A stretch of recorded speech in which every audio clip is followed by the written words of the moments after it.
મનુષ્યની જિજ્ઞાસા વધે છે ત્યારે ત્યારે એને જે પ્રાપ્ત કરવું હોય એને પ્રાપ્ત થાય છે. બસ ભાવ કેવા છે એ મહત્વનું છે. ત્યારે ધર્મરાજ યુધિષ્ઠિર હવે પ્રશ્ન કરી રહ્યા છે કે હે પ્રભુ, આપે આ ગોલોક ધામ શબ્દનું વર્ણન કર્યું, એ તો ખૂબ અલૌકિક અને દિવ્ય ધામ લાગે છે. તો મને ગોલોક ધામ વિશે જાણવું છે. ભલે આપ સૂક્ષ્મમાં કહો. એનો વિસ્તાર કરીએ તો કદાચ કેટલાય યોજનો વર્ષ વીતી શકે છે, પરંતુ આપના શ્રી મુખેથી મારે વિસ્તારપૂર્વક નથી જાણવું. આપ સૂક્ષ્મમાં મને ગોલોક ધામનું વર્ણન કરો, કેમ કે આજે આપના મુખ પર જે પ્રેમ ભાવ દેખાઈ રહ્યા છે એ કદાચિત જ ફરી જોવા મળી છે. આજે આપે આ શબ્દ કહીને મને ખૂબ આનંદ પ્રદાન કર્યો છે અને મને આજે પરમ આનંદની પ્રાપ્તિ થાય છે. ત્યારે ભગવાન શ્રી કૃષ્ણ આગળ ગૌલોક ધામનું વર્ણન કરી રહ્યા છે. ગૌલોક ધામનું વર્ણન કરી રહ્યા છે અને એમના વર્ણન કરતામાં જ આસપાસની વાયુમાં એવી શીતળ વાયુ અને મંદ મંદ રહેતી વાયુ શરૂ થઈ ગઈ છે. એટલી સુગંધિત હવાઓ થઈ રહી છે. એ સુગંધિત હવાઓ ચારે તરફ ફેલાઈ રહી છે અને એ હવાઓમાં મંત્રમુગ્ધ થઈને ધર્મરાજ યુધિષ્ઠિર ગૌલોક ધામનું વર્ણન શ્રવણ કરી રહ્યા છે. ભગવાન શ્રી કૃષ્ણ એ વર્ણન કરી રહ્યા છે, જેનું વર્ણન બ્રહ્મ સંહિતા અને ગર્ગ સંહિતામાં આપણને જોવા મળે છે. જેમાં આપણને વર્ણન મળે છે કે એવા ભગવાન જે સદૈવ પરમ પુરુષ, પૂર્ણ પુરુષોત્તમ, જે પરમ ધામમાં બિરાજમાન થાય છે, એવું ધામ છે આ ગૌલોક ધામ. આ ગૌલોક ધામનો શાબ્દિક અર્થ આપણે જોઈએ તો એનો અર્થ થાય કે ગાયોનું ધામ, જ્યાં ગૌમાતા સદૈવ નિવાસ કરે છે, એવું છે આ ગૌલોક ધામ. જે પરમ ધામ છે, જે સનાતન ધામ છે, જે બધા વૈકુંઠોથી ઉપર છે, જે બધા ધામથી ઉપર છે, જેને સર્વોત્કૃષ્ટ ધામ માનવામાં આવે છે, જે સદૈવ બધા ગુણોથી પરે છે. સતોગુણ, તમોગુણ અને રજોગુણ, આ ત્રણેય ગુણોથી પરે છે એ પરમ ધામ, જ્યાં એ ત્રણેય ગુણોનો પ્રવેશ જ નથી. મન, શાંતિ, અહંકાર, માયા, મોહ, ક્રોધ, વાસના એ બધાથી પરે છે આ પરમ ધામ, જ્યાં ગુણ અવગુણ કોઈ માન્ય ધરાવતા નથી. કોઈ પણ પ્રકારની તકલીફ, કોઈ પણ પ્રકારની મુશ્કેલી, સમસ્યા કંઈ પણ જ્યાં દેખાઈ પડતી નથી, જ્યાં સર્વત્ર આનંદ અને આનંદ ફેલાઈ રહ્યો છે, એવું પરમ ધામ છે આ ગૌલોક ધામ. આ ગૌલોક ધામ એ વૈકુંઠ ધામથી ઉપર છે, જે સર્વોત્કૃષ્ટ અને સૌથી ઊંચું અને સૌથી વિશાળ ધામ જેને માનવામાં આવે છે. એક એવું ધામ જ્યાં ગૌમાતાઓ સ્વામિત્વ કરે છે, જ્યાંનું સ્વામિત્વ એ ગૌમાતાના હાથમાં છે. એ ધામ કઈ રીતે ચાલે? એ ધામમાં કોનો પ્રવેશ હોઈ શકે, કોનો પ્રવેશ નિષેધ છે, એ બધું ગૌમાતા કરે છે, જેના રહેવાથી એ ધામ પરમ ધામની ગતિને પ્રાપ્ત થયું છે. એવું છે આ ગૌલોક ધામ. અને પ્રભુએ તો સાક્ષાત અવતાર જ ધારણ કર્યો છે ગોવાળના સ્વરૂપમાં. ગોપાલ બનીને પ્રભુ આવ્યા, ગૌચારણ કરીને, ગૌસેવા કરીને સર્વત્ર વિશ્વને ગૌચારણનો, ગૌસેવાનો, ગૌમાતાના સંરક્ષણનો ઉપદેશ આપ્યો છે. એવો સંદેશ પ્રદાન કર્યો છે. તો એવા યુગલ સ્વરૂપ એવા પ્રભુને આપણે નમસ્કાર કરી, એમને વંદન કરી અને ભગવાન શ્રી કૃષ્ણના કમલયુપી ચરણો સાષ્ટાંગ દંડવત પ્રણામ કરી. સમયે પૃથ્વીનો ભાર જ્યારે વધી રહ્યો છે, પ્રાચીન કથાથી આપણને પ્રાપ્ત થાય છે કે જ્યારે પૃથ્વીનો ભાર વધી રહ્યો છે, દુષ્ટ મનુષ્યોના આક્રમણથી, દુષ્ટ રાજાઓના આક્રમણથી, યુદ્ધથી જ્યારે પૃથ્વી ભારી થઈ ગઈ છે, ત્યારે ખૂબ દુઃખી થઈ ગઈ છે અને એ પોતાનો દુઃખ લઈ, પોતાની વ્યથા લઈ ગૌમાતાનું રૂપ ધારણ કરીને બ્રહ્માજી પાસે જાય છે અને બ્રહ્માજીને સમસ્ત પોતાનું દુઃખ કહે છે, પોતાની વ્યથા કહે છે. બધા દુષ્ટ રાજાઓનું આક્રમણ, દુષ્ટ અસુરોનું, દૈત્યનું આક્રમણ ના ભારથી પૃથ્વીનો ભાર વધી રહ્યો છે. ત્યારે સમસ્ત દેવતાઓ ગૌમાતા વતી બ્રહ્માજીને ગુહાર લગાવી અને બ્રહ્માજી ત્યાં પ્રગટ થયા છે અને ત્યારે બધી જે તકલીફ, એમની વ્યથા, એમનું દુઃખ બધું બ્રહ્માજીએ જાણ્યું. તે બ્રહ્માજીએ કહ્યું કે મારું કર્તવ્ય તો છે આ સૃષ્ટિને રચના કરવાનું, આ સૃષ્ટિનું પાલન પોષણ કરવાનું કર્તવ્ય તો ભગવાન વિષ્ણુનું છે. તો ભગવાન વિષ્ણુ જ આપણને માર્ગ બતાવી શકે કે પૃથ્વીનો ભાર કઈ રીતે ઓછો, પૃથ્વી માતાને કઈ રીતે શાંતિ પ્રદાન. ત્યારે પૃથ્વી માતા જે ગૌરૂપ ધારણ કરીને આવ્યા અને સમસ્ત દેવતાઓ અને બ્રહ્માજી ભગવાન વિષ્ણુ પાસે ગયા. ભગવાન વિષ્ણુને બધી વ્યથા કરી, પોતાનું દુઃખ કહ્યું. ત્યારે ભગવાન વિષ્ણુ કહે કે મારું કર્તવ્ય તો સંસારનું પાલન પોષણ કરવાનું છે. સંસારને કઈ તકલીફ થાય, કઈ મુશ્કેલી આવે, કઈ સંકટ, ત્યારે ત્યારે એ સંકટને દૂર કરવું તો ભગવાન શ્રી કૃષ્ણનું છે. તો એનો ઉકેલ મારી પાસે પ્રાપ્ત થશે ને. મારાથી પણ વધુ, મારાથી પણ અતિરિક્ત ભગવાન શ્રી કૃષ્ણ આપણને આ માર્ગ બતાવી શકે છે કે કઈ રીતે પૃથ્વી પર આવેલો સંકટ દૂર થાય અને પૃથ્વીને શાંતિ પ્રદાન થાય, પૃથ્વીને પ્રસન્નતા પ્રદાન થાય. ત્યારે ભગવાન વિષ્ણુ, બ્રહ્માજી, સમસ્ત દેવતાઓ અને ગૌ રૂપ ધારણ કરે ભગવાન શ્રી કૃષ્ણ પાસે જઈ. ત્યારે ભગવાન વિષ્ણુ કહે કે ભગવાન શ્રી કૃષ્ણ જે ગૌલોક ધામમાં બિરાજમાન છે, એ ગૌલોક ધામમાં આપણે જવું પડશે. કે અત્યારે આપણા ધ્યાન લગાવવા પર પણ ભગવાન શ્રી કૃષ્ણ આપણને દર્શન આપશે નહીં, કેમ કે અત્યારે પરમધામમાં નિવાસ કરી રહ્યા છે. તો આપણે ત્યાં જઈને આપણી વ્યથા, આપણું દુઃખ એમને બતાવવું છે. ત્યારે બધા દેવતાઓ આશ્ચર્યચકિત થઈ રહ્યા છે કે હવે આપના સિવાય પણ કોઈ અતિરિક્ત મહાન શક્તિ છે ખરી કે જે આ સમસ્યાનો ઉકેલ કાઢી શકે? એવી કઈ બડી મહાન શક્તિ છે અથવા એવું કઈ પરમધામ છે કે જ્યાં જવા માટે આપ એટલા વિચાર કરી રહ્યા છો? કેમ કે અત્યાર સુધી દેવતાઓએ ગૌલોક ધામના દર્શન કર્યા નથી. તમે દેવતાઓને આશ્ચર્ય થઈ ગયું છે. ત્યારે ભગવાન વિષ્ણુ કહે કે એ તો આપણે જઈને દર્શન કરીશું, ત્યારે આપણને જાણ થશે. ત્યારે દેવતાઓને ઉચિત લાગ્યું. ત્યારે બધા વિચાર કરે જઈએ કઈ તરફ? કેમ કે બધે બાજુ જોઈએ તો દેવ છે, પાતાળ લોક છે, શિવલોક છે, બધા ભિન્ન ભિન્ન લોક હતા. બધા પ્રત્યેક લોકના સ્વામિત્વ ભગવાન શ્રી કૃષ્ણ.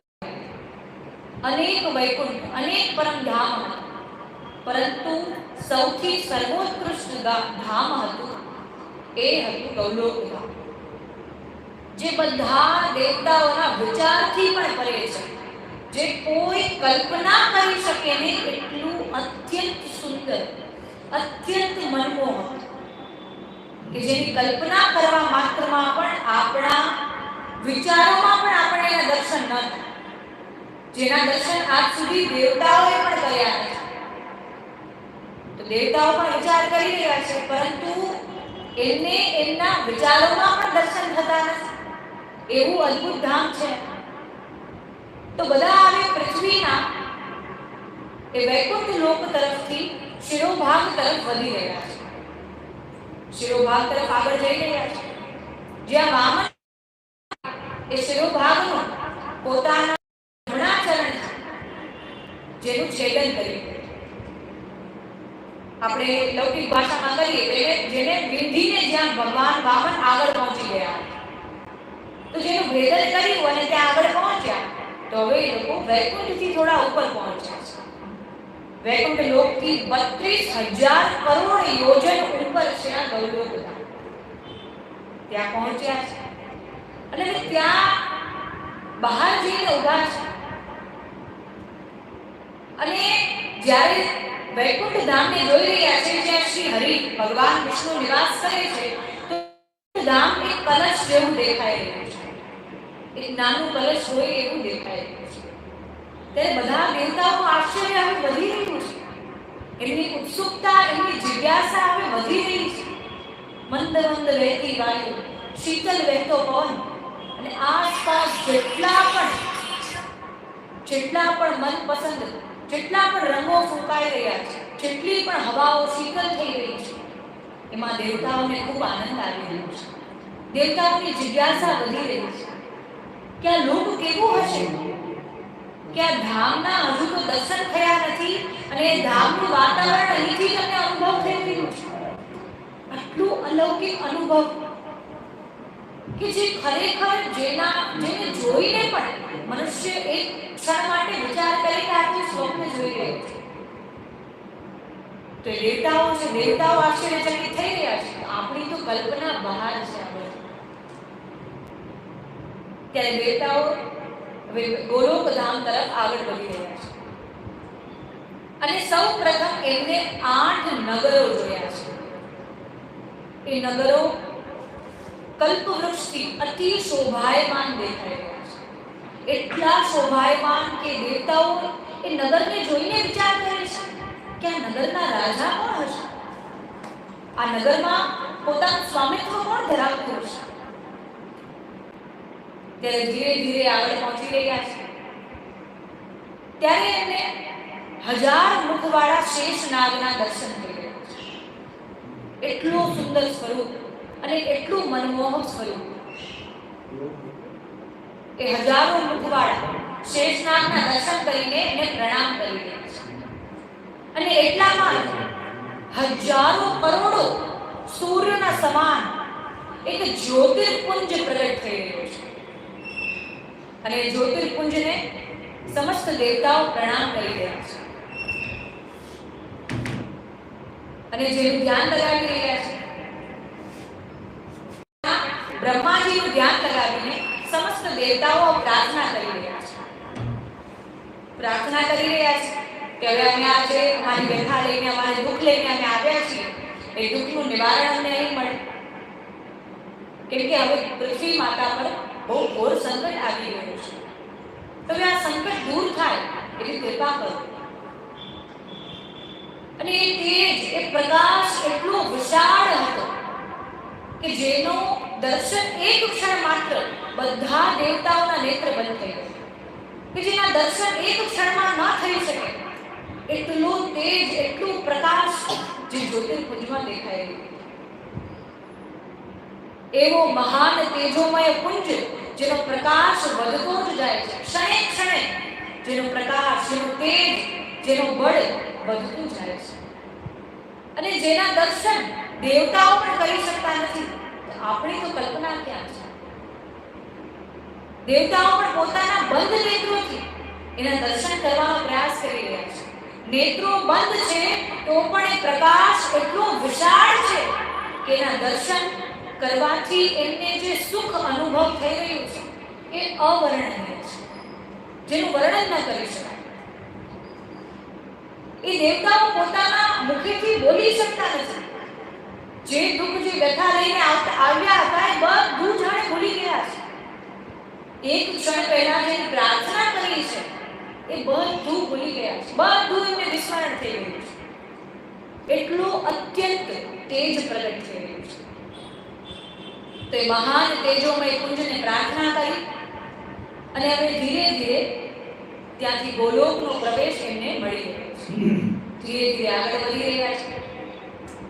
પણ ત્યાં તેમને ભગવાન શ્રી કૃષ્ણની શ્રી કૃષ્ણ પાર્ષદાઓ દ્વારપાલ તરીકે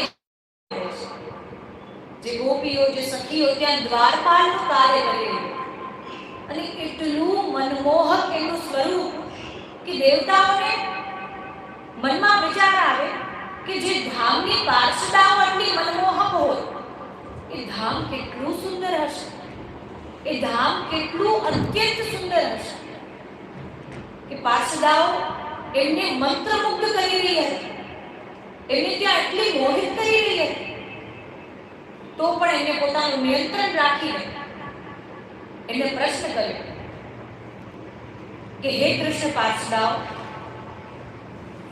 અમને ગોલોક ધામમાં ભીતર પ્રવેશ જોઈએ છે, તો અમારા પર કૃપા કરો અને પ્રભુને જઈ કહો કે આવી રીતે દેવતાઓ બ્રહ્માજી અને ભગવાન વિષ્ણુ પધાર્યા છે, તો એ એમને ઓળખી જશે.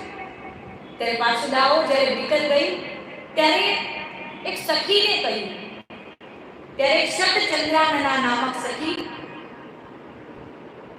એ હાથમાં બેટ લઈને અને બહાર આવીને પૂછી રહી છે કે અરે આપ લોકો કોણ છો અને આપને ભીતર કેમ જવું છે? તો ભગવાન વિષ્ણુ અને બ્રહ્માજી તો વિચાર કરે કે અમે તો સૃષ્ટિના રચયિતા છીએ, જેનું રચના કરી છે, સૃષ્ટિનું પાલન પોષણ કરી રહ્યા છીએ અને આ તો અમને જ ઓળખવાની ના કરે છે, આ તો અમને જ ઓળખતી નથી.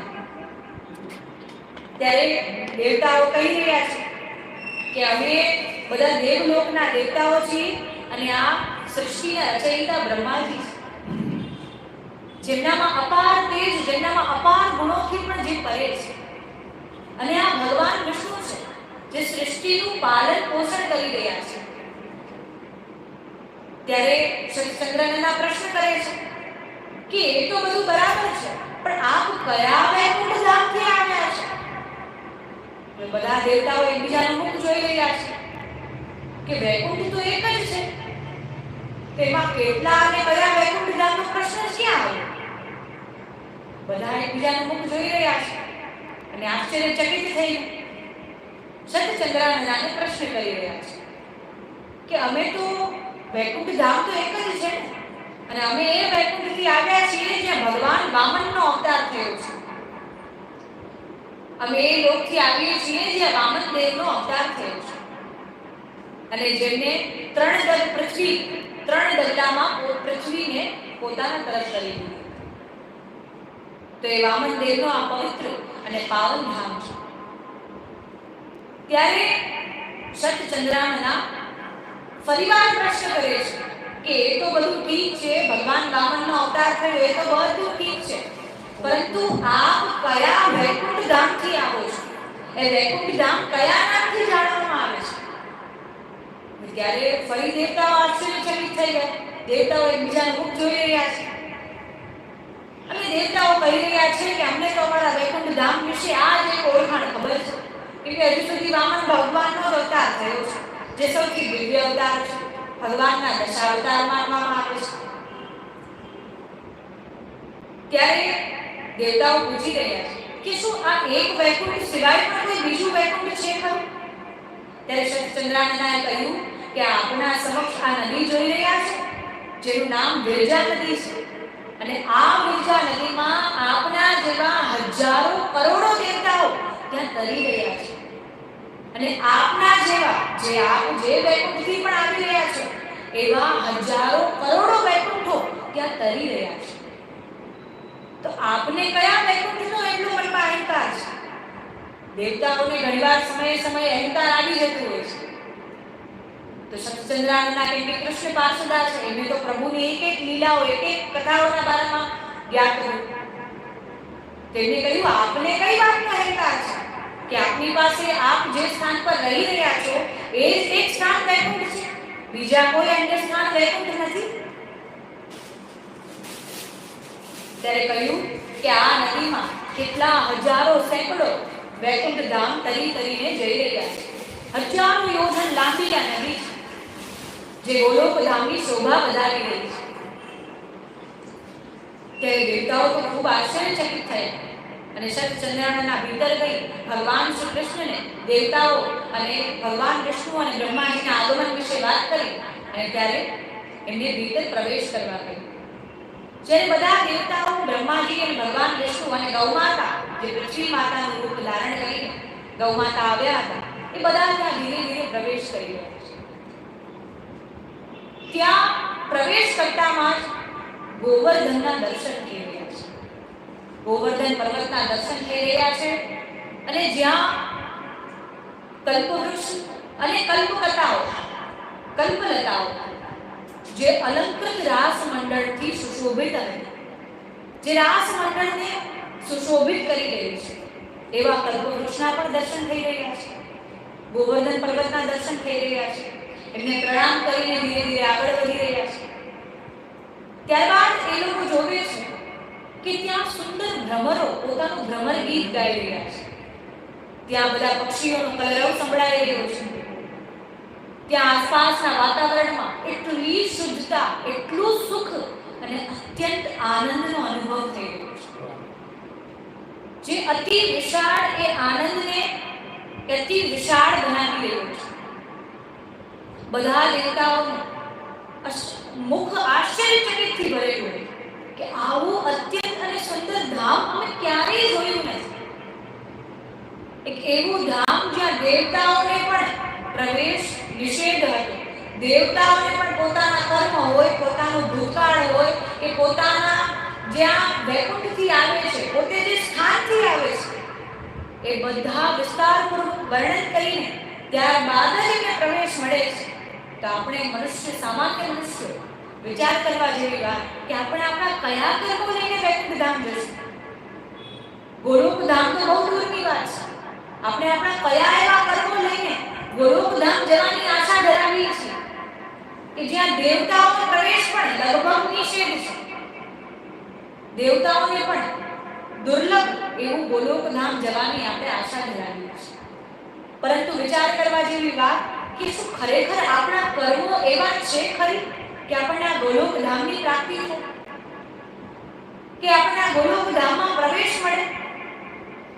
જે રીતે દેવતાઓએ એમના સ્થાનનું વર્ણન કર્યું, એમના કર્મોનું વર્ણન કર્યું, એ રીતે આપણે આપણા સ્થાન અને આપણા કર્મો એક સામાન્ય મનુષ્યને પણ વર્ણન કરીએ તો શું એ મનુષ્ય એવો મનમાં વિચાર કરશે કે ના, જે આ દૈવી જીવ છે ને એ ગોલોક ધામનો ભાગી છે? એક સામાન્ય મનુષ્યને પણ આપણે આપણા કર્મોથી પ્રભાવિત કરી શકતા નથી. તો ગોલોક ધામમાં રહેનારા ભગવાન શ્રી કૃષ્ણને આપણે આપણા કર્મોથી પ્રભાવિત કરી શકીશું.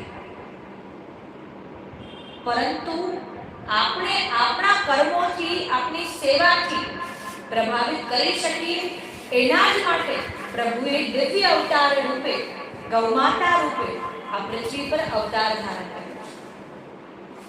જે કેવલ અવતાર નથી પરંતુ એક દિવ્ય અને અપાર ગુણો વાળો અવતાર છે. જે અવતાર આજે દુઃખી છે, આજે કષ્ટમાં છે, જેના પર આજે સંકટ આવી ગયું છે અને જેને સહાય માંગવા માટે, મદદ માંગવા માટે ગૌલોક ધામ જવું પડ્યું. આજે આપણે પણ પૃથ્વી માતાના એટલા જ અપરાધી છીએ જેટલા પ્રાચીન સમયમાં બધા દુષ્ટ રાજાઓ અને દુષ્ટ મનુષ્યો. પણ આપણે એ અપરાધને ક્યારેય સ્વીકાર કરી શકતા નથી. તો આ જ પ્રકારે જે દેવતાઓએ પોતાના કર્મોનું ઓળખાણ આપી, પોતાના વૈકુંઠ ધામની ઓળખાણ આપી, ત્યારબાદ જ એમને ગૌલોક ધામમાં પ્રવેશ મળ્યો છે. ત્યારબાદ એ ધીરે ધીરે આગળ જઈ રહ્યા છે. એમને ત્યાં કાલિંદી સ્વરૂપે યમુના નદીના દર્શન થઈ રહ્યા છે. જે કલકલ વહેતી યમુનાના દર્શન કર્યા બાદ દેવતાઓને ખૂબ આનંદ થઈ રહ્યો છે. વાતાવરણમાં અત્યંત આનંદ થઈ રહ્યો છે. ત્યાં ઝરણાઓ વહી રહ્યા છે. એ ઝરણાઓ એ પ્રેમનું સ્વરૂપ છે, એ પ્રેમનું પ્રતીક છે કે જ્યાં નિસ્વાર્થ પ્રેમ સદૈવ વહેતો રહે છે. આ પ્રેમ આપના યા તમારા પ્રેમની વાત થતી નથી. અમારા આપના બધાના પ્રેમથી પરે છે આ પ્રેમ. એક એવો પ્રેમ કે જ્યાં પામવાની આશા કંઈ નથી, જ્યાં પામવાની ઈચ્છા કંઈ નથી, પ્રેમ આપ્યા બાદ વળતરમાં એને કંઈ પ્રાપ્ત કરવું નથી. એક એવો પ્રેમ, એ પ્રેમના પ્રતીક રૂપે ત્યાં ઝરણાઓ વહી રહ્યા છે, ત્યાં જલાયનો વહી રહ્યા છે અને જે ગૌલોકની શોભા વધારી રહ્યા છે. ત્યાં વસંત ઋતુના આગમનની તૈયારીઓ ચાલી રહી છે. બધી ગોપીઓ આમ તેમ દોડી રહી છે.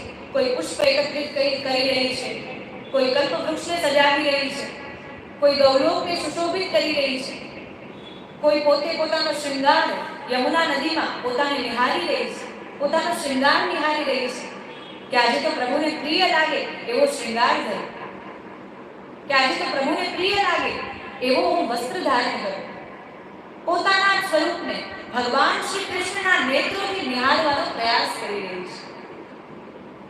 પોતાના સ્વરૂપને એટલું મનમોહક બનાવી રહી છે કે ભગવાન શ્રી કૃષ્ણને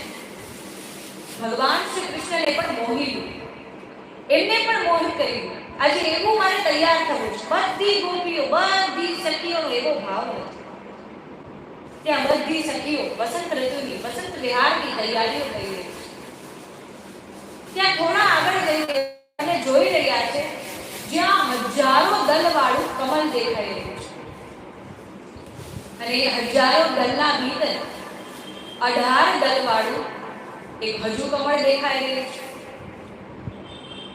અને ત્યાં 18 દળના ભીતર પણ 8 દળ દેખાઈ રહ્યું છે કે જે અષ્ટ સખાઓ શ્રીદામા સુદામા આદિ ગોપ ગોપાંગના અને એક બીજા 8 છે એ અષ્ટ સખીઓનો પ્રતીક દર્શાવી રહ્યા છે કે જે ભગવાન શ્રી કૃષ્ણ જેના દ્વારા સેવિત છે.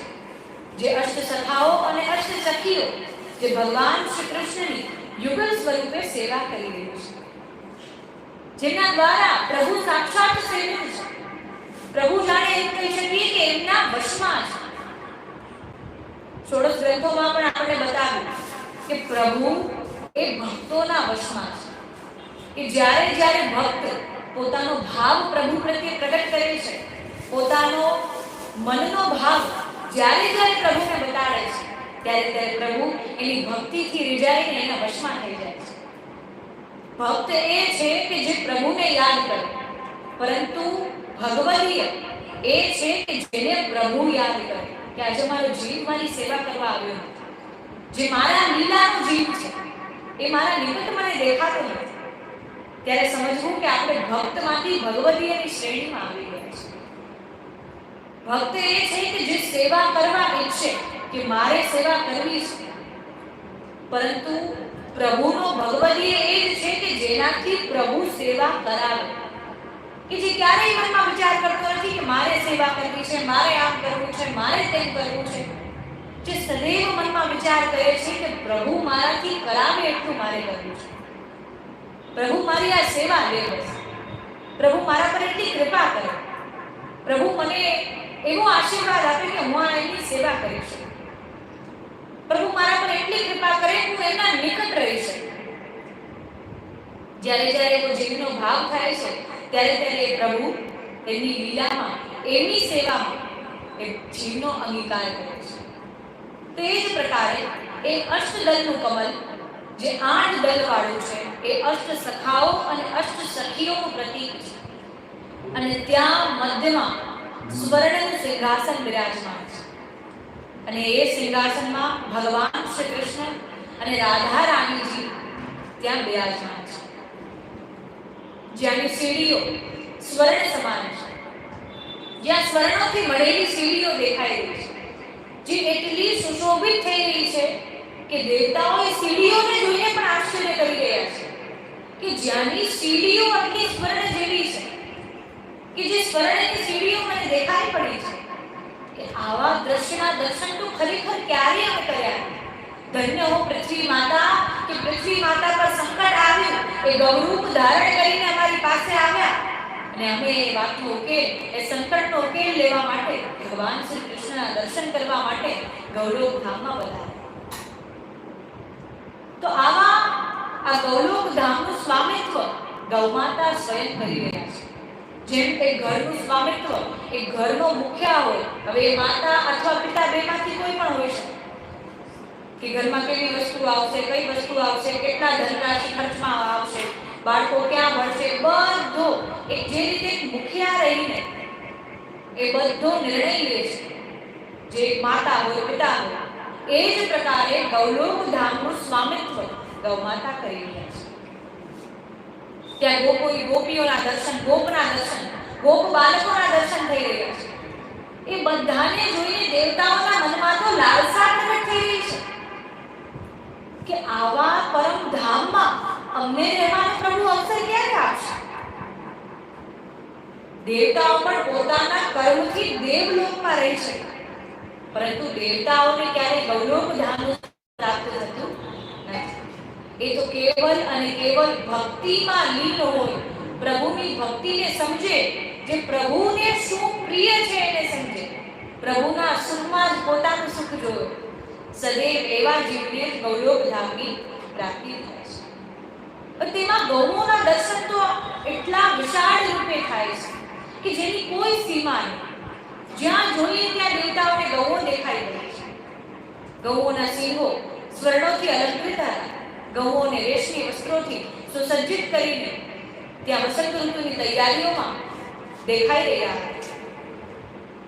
અને ત્યાં ગૌઓ અનેક પ્રકારના રંગોની, અનેક પ્રકારના વર્ણોની ગૌઓ ત્યાં વસ્ત્રાલંકારોથી સુસજ્જિત દેખાઈ રહી હતી.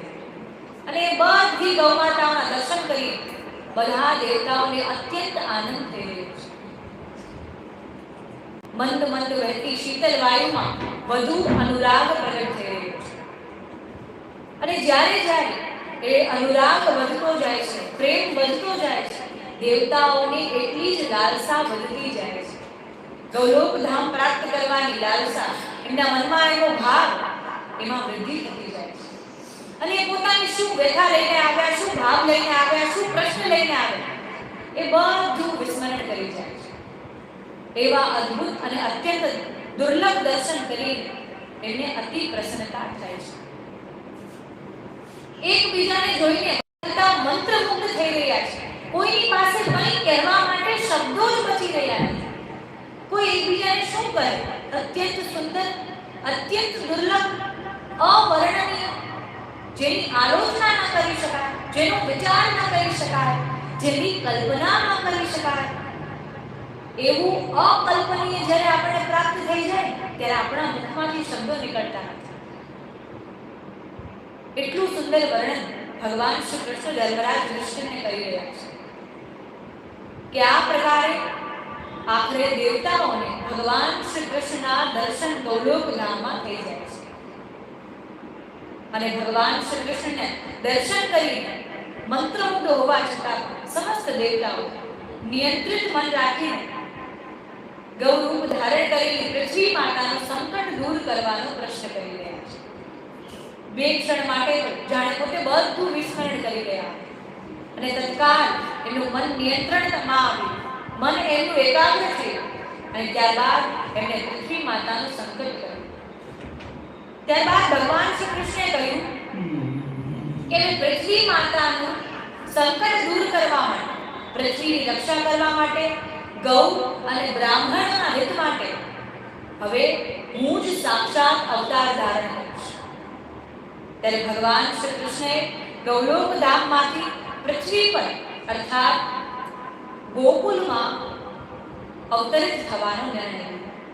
મથુરાની જેલમાં જેનો જન્મ થયો, કારાગારમાં જેનો જન્મ થયો, માતા પિતાથી વંચિત, જ્યારથી આપણે એનું જીવન જોઈએ ત્યારથી એનું સદૈવ બધું છૂટતું જાય છે, પરંતુ ક્યારેય એમને દુઃખ વ્યક્ત કર્યું નથી અથવા ફરિયાદ વ્યક્ત કરી નથી. એમનું જીવન આપણે જોઈએ તો એમના જીવનમાં વિશેષ કર રૂપથી એ આપણને ગૌસેવા કરતા જ દેખાઈ રહ્યા છે. ગૌમાતાનું પાલન પોષણ કરવું, ગૌઓની રક્ષા કરવી, ગૌચારણ કરવું, ગૌદોહન કરવું, ગૌઓને સ્નાન કરાવવું, એ જ બધા દ્રશ્યોમાં આપણને પ્રભુ શ્રી કૃષ્ણ દેખાઈ રહ્યા છે. ત્યારે ભગવાન શ્રી કૃષ્ણે ગૌલોક ધામમાંથી ગૌઓનું રક્ષણ કરવા માટે ગૌઓના નિકટ જન્મ લેવાનો નિર્ણય કર્યો.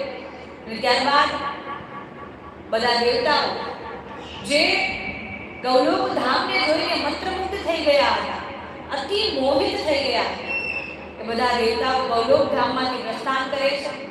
એમની બિલકુલ ઈચ્છા નથી કે અમે અહીંથી હવે અમારા દેવલોક પર જઈએ, પરંતુ કેમ કે હવે ત્યાં ગૌમાતા, સખાઓ, સખીઓ, ગોપ ગોપાંગનાઓ અને યુગલ સ્વરૂપનું સ્થાન છે, તો દેવતાઓ ત્યાં કઈ રીતે રહેશે? દેવતાઓને યદિ ત્યાં રહેવું હોય તો એવી ભક્તિ, એટલું સમર્પણ અને એટલું પ્રભુ પ્રત્યેની ભક્તિમાં લીન થવું પડે.